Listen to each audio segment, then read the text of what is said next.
Hello everyone, good morning, જય શ્રી કૃષ્ણ. આપણે previous લેક્ચરમાં વોલ્યુમેટ્રિક ટાઇટ્રેશન ચેપ્ટર સ્ટાર્ટ કરેલું હતું.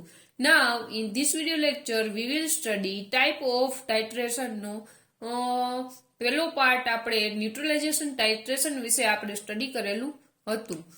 આજના લેક્ચરમાં આપણે રેડોક્સ ટાઇટ્રેશન વિશે સ્ટડી કરવાનું છે. તો રેડોક્સ ટાઇટ્રેશન એટલે શું? Titration involve oxidation and reduction reaction is known as redox titration. એટલે કે redox titration ની અંદર ઓક્સિડેશન અને રિડક્શન રિએક્શન થતી હશે. Standard solution of oxidising agent is titrate. એટલે કે સ્ટાન્ડર્ડ સોલ્યુશન તરીકે આપણે ઓક્સિડાઇઝિંગ એજન્ટનું અને solution of unknown concentration of reducing agent એટલે કે એઝ અ સ્ટાન્ડર્ડ સોલ્યુશન તરીકે આપણે ઓક્સિડાઇઝિંગ એજન્ટનું સોલ્યુશન વાપરશું અને જેની અનનોન કોન્સન્ટ્રેશન એટલે કે રિડ્યુસિંગ એજન્ટ છે એ આપણે એની મદદથી ડિટર્મિનેશન એની કોન્સન્ટ્રેશનને કરશું અને કંઈક ઇક્વિવેલન્ટ પોઈન્ટ છે આપણે ડિટર્મિનેશન થશે. During the redox reaction exchange of electron occurs. Redox રિએક્શનમાં શું થતું હશે?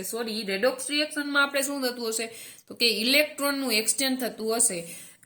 Result change in potential value of electrode is observe. હવે એમાં કંઈક ઇલેક્ટ્રોન છે એનું શું થતું હશે? એક્સચેન્જ થતું હશે. એના કારણે કંઈક પોટેન્શિયલ વેલ્યુ ઓફ ઇલેક્ટ્રોઇડ છે એમાં શું થશે? એના પોટેન્શિયલ વધશે અથવા ઘટશે તે આપણે ઓબ્ઝર્વ કરવાનું છે. Nernst equation is use to determination of potential value. નર્સનું જે ઇક્વેશન છે એ શેના માટે યુઝફુલ છે તો કે પોટેન્શિયલ વેલ્યુ છે તેના ડિટર્મિનેશન માટે યુઝ છે. તો એનું ઇક્વેશન કંઈક આ રીતના છે: E cell equal to E0 cell minus RT upon NF log reducing agent upon oxidizing agent. તો આ ઇક્વેશન આપણે યાદ રાખવાનું થશે. At equilibrium electrode potential for the two half reaction. જ્યારે બે હાફ રિએક્શન હશે ત્યારે આપણે ઈ શોધવું હોય તો E1 અને E2 નું સરવાળો કરી અને એને બે વડે ભાંગવાના થશે. ઓકે, તો આ હતું રેડોક્સ ટાઇટ્રેશન. હવે આપણે રેડોક્સ ટાઇટ્રેશન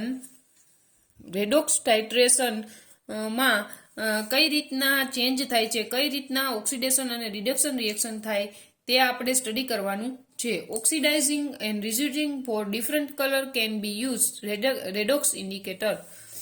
એટલે કે રેડોક્સ ટાઇટ્રેશન છે એમાં જે ઓક્સિડાઇઝેશન અને રિડ્યુસિંગ એજન્ટ જેમ અલગ અલગ વાપરશું તેમ એમાં ઇન્ડિકેટર છે એ પણ અલગ અલગ વાપરવાના થશે. ઓકે, અને રિએક્શન લખેલી છે IN plus N minus electron IN minus આપણે મળે છે.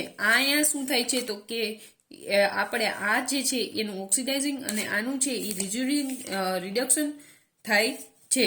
ઓકે, અને પછી ઈ સેલ માટેનું ઇક્વેશન આપેલું છે. અહીંયા શું આવશે? ટાઇટ્રેશન નહીં, અહીંયા આવશે રેડોક્સ ઇન્ડિકેટર. ઓકે, કેમ કે આપણે અહીંયા રેડોક્સ ઇન્ડિકેટરની વાત કરીએ છીએ તો તેના માટેનું ઇક્વેશન છે E equal to E0 indicator 0.0591 upon N log ઇન્ડિકેટરનું રિડક્શન થાય છે તે લખવાનું અને અહીંયા ઓક્સિડેશન થાય છે તે લખવાનું છે. એમાં રેડોક્સ ટાઇટ્રેશનમાં રેડોક્સ ઇન્ડિકેટરના 3 ટાઈપના આપણે ઇન્ડિકેટર વાપરી શકીએ. First type is internal redox indicator, second is external redox indicator and third is self indicator. તો આ ત્રણેય છે ઈ શેના છે તો કે ઇન્ટરનલ રેડોક્સ ઇન્ડિકેટરના એક્ઝામ્પલ આ છે ઈ એક્સટર્નલનું અને આ છે ઈ સેલ્ફ ઇન્ડિકેટર. જ્યાં સેલ્ફ ઇન્ડિકેટરનો મિનિંગ એમ થશે કે પોતે એક એવો કમ્પાઉન્ડ છે કે જે એઝ અ ઇન્ડિકેટર વર્ક કરે છે તો તેને સેલ્ફ ઇન્ડિકેટર કહેશું. આ ઇન્ડિકેટરની પ્રોપર્ટી અને તેના ડિસએડવાન્ટેજ અને એડવાન્ટેજ તમે બુકમાંથી સ્ટડી કરી લેજો, કારણ કે હું એ તમને એટલે નથી કરાવતી કેમ કે તે છે એ તમારે યાદ જ રાખવાના થશે. તો તમને જેટલા પોઈન્ટ યાદ રાખવા હોય એટલા તમે તમારી બુકમાંથી ઇન્ટરનલ રેડોક્સ ઇન્ડિકેટર, એક્સટર્નલ અને સેલ્ફ ઇન્ડિકેટર વિશે શોર્ટ પોઈન્ટ બનાવી લેજો. ઓકે, તો અહીં સુધીનું નોટ ડાઉન કરી લ્યો. ત્યારબાદ આપણે નેક્સ્ટ જોઈએ.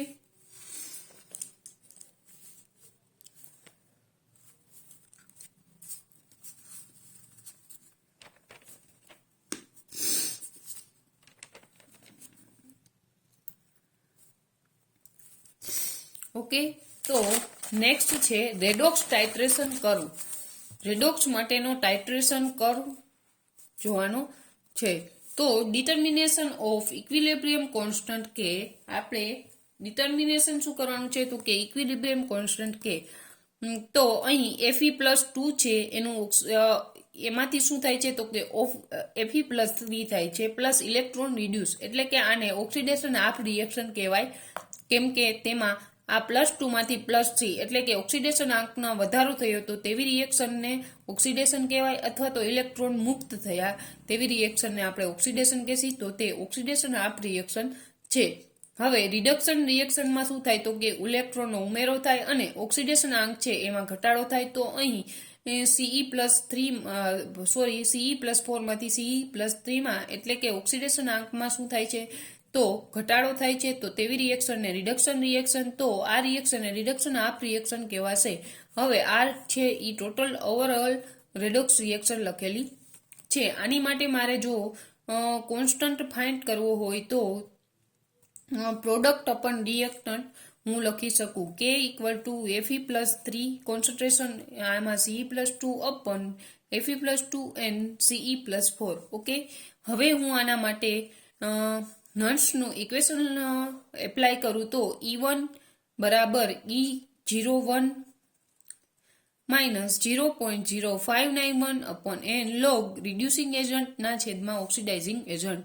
હવે અહીં Fe માટે આપણે વાત કરીએ છીએ તો તેની E0 ની વેલ્યુ 0.67 છે માઇનસ 0.0591 અપોન n, અહીં n = 1 થશે. લોગ રિડ્યુસિંગ એજન્ટ, તો રિડ્યુસિંગ એજન્ટ તરીકે શું હશે તો કે આપણે અહીંયા રિડ્યુસિંગ એજન્ટ તરીકે Fe+2 છે અપન ઓક્સિડાઇઝિંગ એજન્ટ તરીકે તો કે Fe+3 છે. એ જ રીતના E2 બરાબર E02 0.0591 અપન n લોગ રિડ્યુસિંગ એજન્ટના છેદમાં, તો અહીંયા રિડ્યુસિંગ એજન્ટ તરીકે Ce+3 છે અને ઓક્સિડાઇઝિંગ એજન્ટ તરીકે Ce+4 છે. હવે તેના માટે આ જે E0 ની વેલ્યુ છે તે આ છે, આ છે, આ છે અને આ એમનેમ રહેશે. ઓકે, પછી બંને સેલ બંને E1 = E2 થશે. તો આ બંનેને આપણે કમ્પેર કરવાના થશે. તો બંનેને આપણે ઇક્વલ ટુ લખ્યા. ઓકે, હવે આ જે છે તેને હું આ સાઈડ લઈ લઉં તો એ માઇનસ થઈ શકશે અને આ છે એ એમનેમ રહેશે અને આને હું આ સાઈડ લઉં તો એ પ્લસ થશે. ઓકે, તો આપણે કંઈક આ બંનેની બાદબાકી કરીએ તો આપણે આ જવાબ મળશે અને આ જેમનું છે તેમ રહેશે. પછી આપણે આ બંનેને આ કોમન કાઢ્યા 0.0591 લોગ એને કોમન કાઢ્યા એટલે આ બંનેને આપણે બાજુમાં લખી શકીએ. હવે આ ઇક્વેશનમાં આ બરાબર ઇક્વેશન 1 એટલે કે આપણે k ની વેલ્યુ હતી આ ઇક્વેશન 1, તો આના બરાબર શું લેશું તો કે k. તો આપણે કંઈક આ રીતના ઇક્વેશન મળશે. તો log k ને આપણે જોઈ છે તો એને કરતા બનાવી તો આટલું મળે, તો log k બરાબર આટલું. હવે મારે k જોતું હોય તો એન્ટી લોગ લઉં તો મને કાંઈક k ની વેલ્યુ આટલી મળશે. તો અહીં સુધીનું નોટ ડાઉન કરી લ્યો. ત્યારબાદ આપણે નેક્સ્ટ જોઈએ.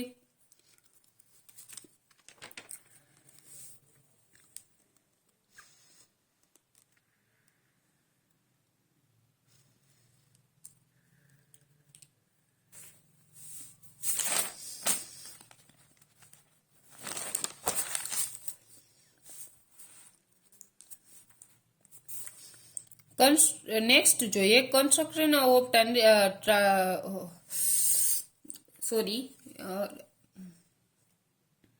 constructing titration curve from potential value near the end point for redox reaction. Consider the titration of 50 ml of 0.05 Fe+2 and 0.1 Ce+4 in 1 molar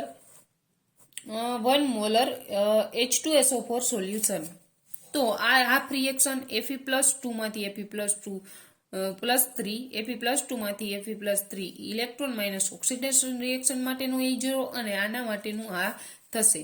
હવે ઇનિશિયલ પોટેન્શિયલ માટે આપણે કંઈક ની વેલ્યુ ફાઇન્ડ કરવી હોય તો ઇનિશિયલ પોટેન્શિયલમાં Fe+2 માંથી Fe+3 થશે minus 0.0591 upon n log Fe+2 ના છેદમાં Fe+3. ઓકે, તો આની વેલ્યુ છે એ કંઈક આપેલી છે, આ છે, તો આપણે ની વેલ્યુ કંઈક આ રીતના મળશે. હવે આપણે 10 ml એડ કરી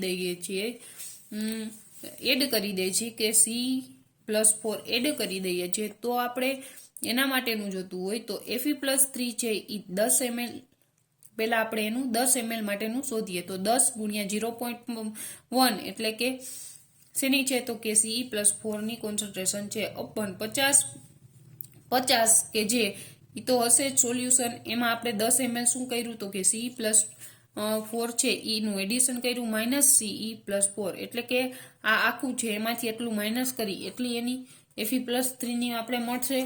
અને હવે શું છે તો કે Fe+2 ની ગોતવી છે તો આપણે જે અગાઉ ઓલું ઇક્વેશન જોયું હતું આના પહેલાના લેક્ચરમાં એમાં આની વેલ્યુ મૂકશું એટલે કંઈક આપણે આ મળશે. હવે આ બંને મળી ગયા પછી આપણે એની E બરાબર E0 Fe 0.0591 upon n log Fe+2 ના છેદમાં Fe+3. તો પહેલા આપણે ઓક્સિડેશન અને જે રિડ્યુસિંગ એજન્ટ છે એના માટે E સેલની જે આપણે આ વેલ્યુ શોધી અહીંયા શું ઓક્સિડાઇઝિંગ એજન્ટની વેલ્યુ અને રિડ્યુસિંગ એજન્ટની વેલ્યુ અને ઓક્સિડાઇઝિંગ એજન્ટની વેલ્યુ મૂકવાની થશે. તો આપણે કંઈક આ વેલ્યુ માંથી આપણે log 1.5 મળીએ તો આપણે એનું log કાઢશું એટલે 0.176 મળશે. હવે આપણે કેલ્ક્યુલેશન કરીશું તો એના માટે ની વેલ્યુ છે એ 0.67 વોલ્ટ મળશે. ઓકે, તો અહીં સુધીનું નોટ ડાઉન કરી રહ્યો, ત્યારબાદ આપણે નેક્સ્ટ જોઈએ.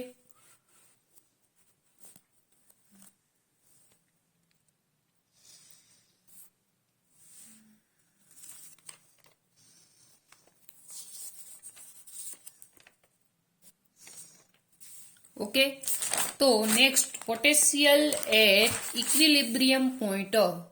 જો આમાં એક ઇક્વેશન જે છે એ જ મેન છે. ઇક્વેશન તમને આવડશે અને તમે થોડુંક સમજીને લખશો એટલે તમે ઇઝીલી કેલ્ક્યુલેશન કરી શકશો. અને આ એક્ઝામમાં પૂછાય તો આમાં તમે જો તમારા મેથેમેટિકલ સ્ટેપ સાચા હોય તો તમને ની વેલ્યુ પ્રોપર મળે તો આમાં તમારે 5 માર્કનું ક્વેશ્ચન હોય તો તમને 5 માંથી 5 પણ મળી શકે. કેમ કે આ મેથેમેટિકલ સ્ટેપ જ ખાલી તમારે યાદ રાખવાના છે, આમાં રોકડા માર્ક મળે.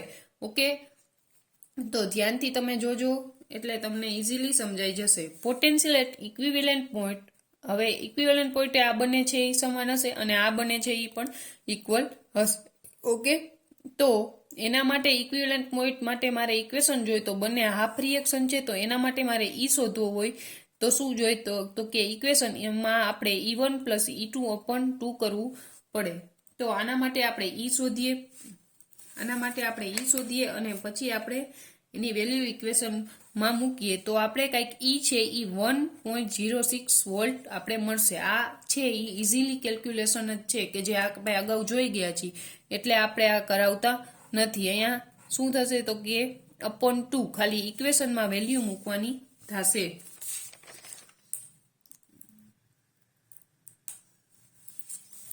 બરોબર, આ છે એ શું છે તો કે બંનેની સેપરેટ વેલ્યુ એટલે કે E1 અને E2 ની વેલ્યુ ના છેદમાં 2 પછી આ ઇક્વેશન મૂકવાનું એના છેદમાં 2 તો આપણે કંઈક છે એ કેટલો મળશે તો કે એટલો મળશે ઇક્વિવેલન્ટ પોઈન્ટ.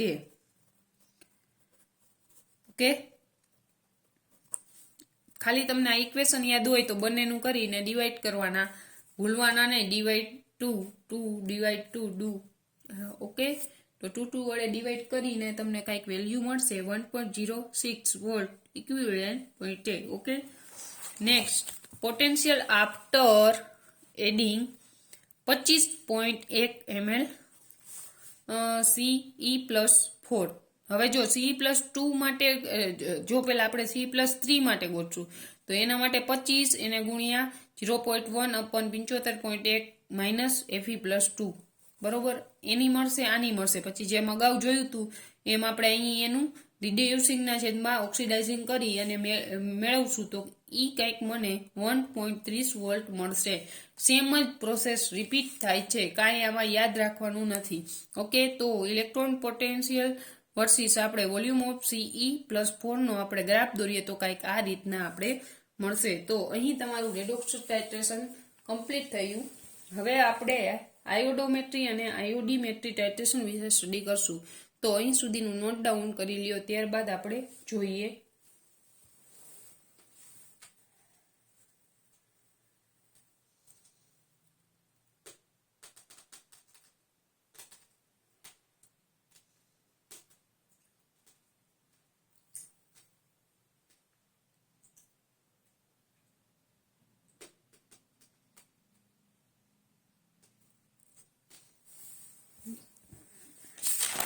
ઓકે, તો નેક્સ્ટ આપણે આયોડીમેટ્રી એસ્ટિમેશન અને આયોડોમેટ્રી એસ્ટિમેશન વિશે સ્ટડી કરવાનું છે. તો ફર્સ્ટ ઓફ ઓલ આપણે આયોડીમેટ્રી ટાઇટ્રેશન અથવા તો આયોડીમેટ્રી એસ્ટિમેશન વિશે સ્ટડી કરીએ. If a standard iodine solution is use as titrate, એટલે કે સ્ટાન્ડર્ડ આયોડીન સોલ્યુશન જે આપણે બનાવી છીએ એ આપણે ટાઇટ્રેટ તરીકે વર્ક કરી અને જે ટાઇટ્રેશન કરાવી એ ટેકનિકને આયોડીમેટ્રી ટાઇટ્રેશન કહેવાશે. આમાં શું થતું હશે તો કે જે I2 છે એ ઓક્સિડાઇઝિંગ એજન્ટ તરીકે વર્ક કરતો હશે અને તેમાં રિએક્શન આ રીતની કંઈક જોવા મળતી હશે. And I2 is reduce to I-ion. Okay, ખાસ યાદ રાખજો આયોડીમેટ્રી એસ્ટિમેશન એટલે શું અને આયોડોમેટ્રી એસ્ટિમેશન એટલે શું. તો આયોડીમેટ્રી ટાઇટ્રેશનમાં આયોડીન છે એઝ અ ટાઇટ્રેટ તરીકે વપરાતું હશે. એમાં શું થતું હશે તો કે એ as a oxidising agent work કરશે અને તેમાં I2 માંથી રિડ્યુસ થઈને I-ion બનશે. Therefore reaction of I2 is directly જે I2 છે એ ડાયરેક્ટલી આપણે કોની સાથે તો કે રિડ્યુસિંગ એજન્ટ Na2H2O3 સાથે ટાઇટ્રેશન કરવાનું થશે. Iodine as titrate has two major disadvantage. જ્યારે આયોડીન આપણે ટાઇટ્રેટ વાપરીએ છીએ ત્યારે મોટા બે ડિસએડવાન્ટેજ થાય છે. First disadvantage is iodine is not stable in water. એ છે એ સ્ટેબલ નથી, વોટર સાથે એ સ્ટેબલ રિએક્શન આપતું નથી. અને બીજું છે એની વોલેટાઇલિટી, એટલે કે તે વોલેટાઇલ કમ્પાઉન્ડ છે. Okay, next preparation of I2 solution. Preparation of I2 solution. તો I2 સોલ્યુશનને આપણે પ્રિપેર કરવું હોય તો શું કરવું પડે તો કે એને ડિઝોલ્વ આપણે KI માં કરવું પડે અને પછી એ બંનેને મિક્સ કરી આપણે વોટરમાં શું કરવું પડે તો કે ડિઝોલ્વ કરવું પડે. અને જે આ બધું કરી તે આપણે શું કરવાનું તો કે આપણે તેને સ્ટોપર વાળી જે બોટલ આવે છે, જે આપણે આ રીતનું તમને હોય, તમને યાદ કરાવી દો કે આવી રીતના માર્ક વાળી અને ઉપર સ્ટોપર આવે, બરોબર. તો આમાં શું હોય તો કે આમાં આપણે I2 નું સોલ્યુશન બનાવી અને તમે બધાએ પ્રેક્ટિકલમાં તમે આના વિશે સ્ટડી કરેલું જ છે ને પ્રેક્ટિકલમાં આવો ત્યારે તમે સોલ્યુશન પણ I2 નું બનાવવા આપ્યું જ છે, બરોબર. તો આપણે એને શું કરી છે તો કે આ આયોડીનને પેલા KI માં ઓગળી જાય પછી અહીંયા માર્ક સુધી આપણે વોટર ભરી અને આપણે એને બરોબર મિક્સ કરી અને સોલ્યુશન બનાવીએ છીએ. પછી છે એ બોટલ છે એને આપણે લાઇટની સામે લાઇટમાં રાખતા નથી. આપણે તમને યાદ હોય તો પ્રેક્ટિકલ કરવા માટે આપણે ડાર્ક રૂમમાં મૂકેલું હતું, એટલે કે આપણે પ્રેક્ટિકલ જ્યારે કરતા ત્યારે લાઇટથી પ્રોટેક્શન મેળવવા માટે આપણે અંદર મૂકી જતા હતા કે જ્યાં પ્રકાશ એને પહોંચે નહીં. જો પ્રકાશ મળે તો આ રિએક્શન એમાં થઈ જાય અને તેનું ઓક્સિડેશન થઈ જાય. Reaction involve in the preparation of I2 is given us I2 plus I minus, તો I3 માઇનસ બનશે. ઇટ મીન્સ KI છે આયોડીન છે એ KI સાથે રિએક્શન કરી KI3 કોમ્પ્લેક્સ બનાવશે. એમાં I3 કોમ્પ્લેક્સ છે એ 2 ઇલેક્ટ્રોન રિડ્યુસ કરીને 3I માઇનસ આપણે મળશે. ઓકે, હવે આપણે એક્ઝામ્પલ થ્રુ સમજીએ. કે કઈ રીતના રિએક્શન થતી હોય. તો પહેલા આપણે જ્યારે ટાઇટ્રેશન કરવા માટે Na2S2O3 અને આયોડિનની રિએક્શન કરું તો મને કંઈક આવી રીતના મળશે. હવે એના માટે આયોનિક રિએક્શનમાં શું થશે તો કે S2O3 માઇનસ હશે, એનામાંથી S4O6 માઇનસ 2 અને 2 ઇલેક્ટ્રોન લિબરેટ થશે અને I2 છે એ 2 ઇલેક્ટ્રોન સાથે રિએક્શન કરીને કંઈક I2I માઇનસ કરશે. ઓકે, પ્રેક્ટિકલી રિડક્સ રિએક્શન આ રીતના થતી હશે. હવે બીજું એક્ઝામ્પલ છે કે જ્યારે તમે SnCl2 લ્યો અને I2 ની રિએક્શન HCl સાથે કરાવો તો મને આ મળશે. આ એનું આયોનિક ફોર્મ છે અને આ છે એની ઓવરઓલ રિએક્શન છે. તો આ હતું તમારું આયોડીમેટ્રી એસ્ટિમેશન. તો અહીં સુધીનું નોટ ડાઉન કરી લ્યો, ત્યારબાદ આપણે આયોડોમેટ્રી એસ્ટિમેશન વિશે સ્ટડી કરી. આમાં શું થતું હતું તો કે ઓક્સિડાઇઝિંગ એજન્ટ તરીકે આપણે I2 વાપરતા હતા, એમાંથી I- થતું હતું અને એનું ટાઇટ્રેશન જે આપણે Na2S2O3 વડે કરતા હતા.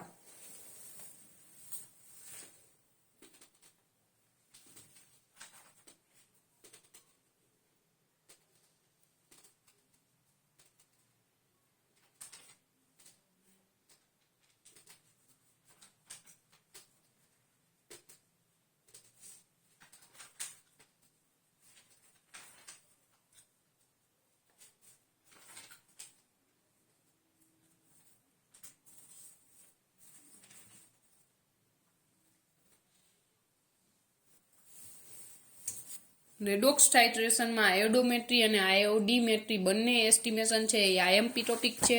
અને આના પછીના આપણે જે નેક્સ્ટ લેક્ચરમાં પ્રેસિપિટેશન ટાઇટ્રેશન જોશું એમાં 3 મેથડ હશે. તે મોસ્ટ આઈએમપી છે, આયોડોમેટ્રી, આયોડીમેટ્રી અને આ 3 મેથડ જે આપણે નેક્સ્ટ લેક્ચરમાં કરશું. તો એ 5 મેથડમાંથી મેક્સિમમ તમારે 2 ક્વેશ્ચન પૂછાઈ શકે. ઓકે, તો તમે ખાસ આ ચેપ્ટરમાંથી 5 પોઈન્ટ તો ખાસ કરીને કરી જ લેજો. ઓકે, હવે આયોડીમેટ્રી titration. When excess iodine minus is added to oxidizing agent and liberated I2 and then titrate with Na2S2O3. This technique is known as આયોડોમેટ્રિક. એમાં આયોડોમેટ્રિકમાં શું થશે તો કે આયોડિન માઇનસ હશે, એ ઓક્સિડાઇઝિંગ એજન્ટ હશે, એ લિબરેટ કરી I2 કરશે અને એ ટાઇટ્રેશન શેની હારે કરશે તો કે Na2S2O3 કરશે. અહીંયા I માઇનસ છે એ રિડ્યુસિંગ એજન્ટ તરીકે વર્ક કરશે. Hence the titration of iodine I minus is strong oxidizing agent like with, એટલે કે જે I માઇનસ છે, titration of I minus with strong oxidizing agent, I માઇનસની સાથે strong oxidizing agent KMnO4 K2Cr2O7 આ છે એ શું કરશે એસ્ટિમેશન કરશે, તેને આયોડોમેટ્રી ટાઇટ્રેશન કરાય.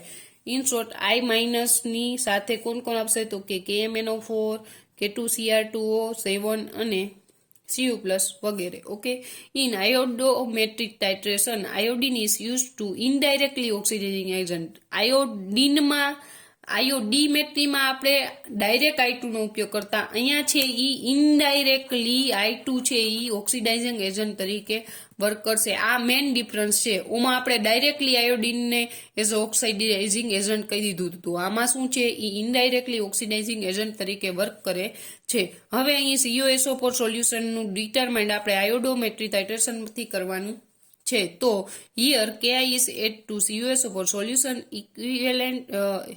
equivalent amount of I2 is liberated and which remaining solution KI3 complex બનશે અને એનું આપણે ટાઇટ્રેશન શેની સાથે કરવાનું તો કે સ્ટાન્ડર્ડ Na2S2O3 સાથે કરવાનું અને આપણે ઇન્ડિકેટર તરીકે સ્ટાર્ચ વાપરવાનો થશે.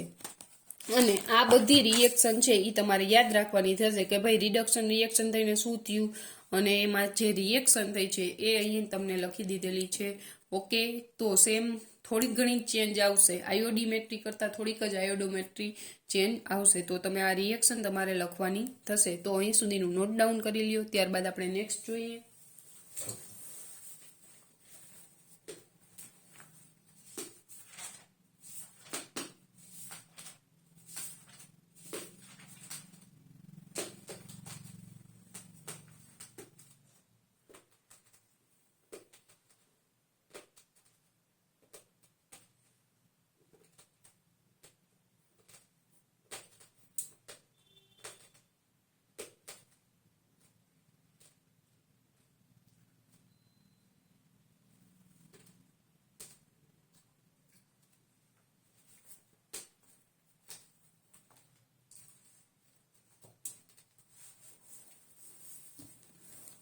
ઓકે, તો next possible error and its solution during iodo and iodimetry titration. કે એરર જે સોલ્યુશનમાં આવે છે એ શું આવે આયોડોમેટ્રી અને આયોડીમેટ્રી ટાઇટ્રેશનમાં. તો આપણે એ જોઈ જ ગયા છે ફર્સ્ટ પોઈન્ટ કે I2 સોલ્યુશન છે ડાયરેક્ટ સનલાઇટના કોન્ટેક્ટમાં આવે તો એનું ઓક્સિડેશન થઈ જશે. બીજું, estimation should be done at possible lower temperature and control pH. ઓડેટ એરર એટલે તમારે ટેમ્પરેચર છે એ ઓછું રાખવાનું અને pH નો કંટ્રોલ કરશો તો તમને એરર છે એ જો pH છે એ તમે મેન્ટેન રાખશો તો એરર ઓછી જોવા મળશે, બાકી તેના લીધે થઈ શકશે. Okay, concentration of I2 solution may be change in vaporise થઈ જાય છે, બરોબર. I2 સોલ્યુશન છે એ વેપોરાઇઝ થઈ જાય છે, એના કારણે એની કોન્સન્ટ્રેશન છે એ ચેન્જ થાય છે. તો એનું આપણે ધ્યાન રાખવા માટે આપણે 4% કે એનું સોલ્યુશન રાખી અને રૂમ ટેમ્પરેચરે સ્ટેબલ જો રાખશું તો એની decrease the rate of evaporation થશે. એટલે કે જે ઇવોપરેટ થાય છે એને ઘટાડવા માટે આપણે 4% એમાં કે નાખશું અને રૂમ ટેમ્પરેચર સ્ટેબલ થશે તો એનું જે ઇવોપરેશન છે એ ડિક્રીઝ કરી શકાશે. કેમ કે આયોડીન છે એ ઉડી જાય તો એની કોન્સન્ટ્રેશન ચેન્જ થઈ જવાની. જો ન ઉડાડવું હોય તો એમાં 4% કેવાય પાવડર નાખવાનો થશે અને જો એ કેવાય પાવડર તમે નાખશો અને તો એનો જે ઇવોપરેશન રેટ છે એ ઘટી શકશે. અને જે શેકિંગ કરો છો તમે એના કારણે ટાઇટ્રેશનમાં લિબરેટ થશે. શેકિંગના કારણે I2 લિબરેટ થશે તો તેનું પણ આપણે ધ્યાન રાખવું જોઈએ. ઓકે, તો અહીં તમારું રેડોક્સ ટાઇટ્રેશન, આયોડોમેટ્રી અને આયોડીમેટ્રી જે રેડોક્સ ટાઇટ્રેશનનો ટાઈપ છે તે આપણે પૂરા કરેલા. નાવ હવે પછીના આપણે નેક્સ્ટ લેક્ચરમાં પ્રેસિપિટેશન ટાઇટ્રેશન વિશે સ્ટડી કરશું. Thank you.